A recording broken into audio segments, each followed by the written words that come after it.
The word hero gets thrown around a lot in today's world. This past week, I met Frederick Keener, a true American hero. Mr. Keener enlisted in the Navy on April 30th, 1965. His first deployment was Unit T-21. Underwater Demolition Team 21.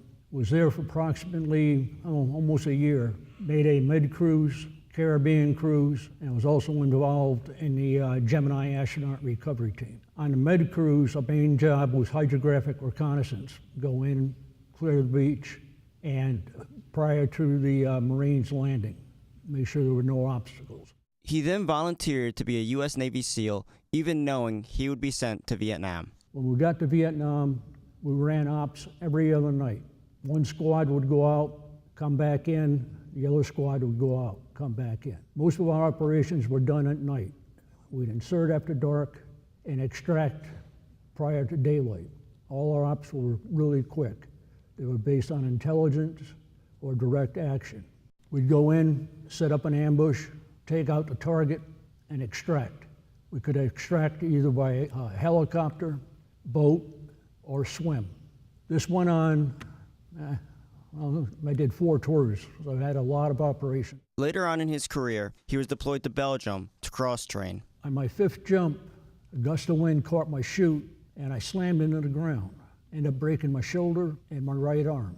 There was no status of forces agreement with Belgium, so they couldn't do anything. They wrapped me up, gave me painkillers, and took 2 weeks to get me flown to Frankfurt, Germany.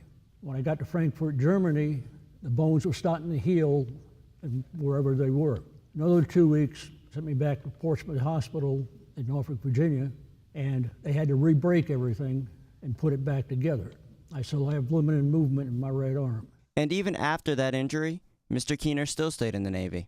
Mr. Keener then served in an administrative capacity to finish up his career. At the end of that time, I basically retired 22 and a half years in the Navy. After the presentation, I asked Mr. Keener what he thought of the services being offered to our veterans today. The people coming back from Iraq and Afghanistan are being screwed.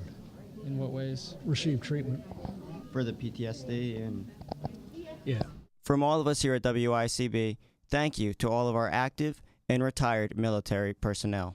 Without you, we would not be able to sit here and do what we do today. Reporting for WICB News, I'm Ben Tillum.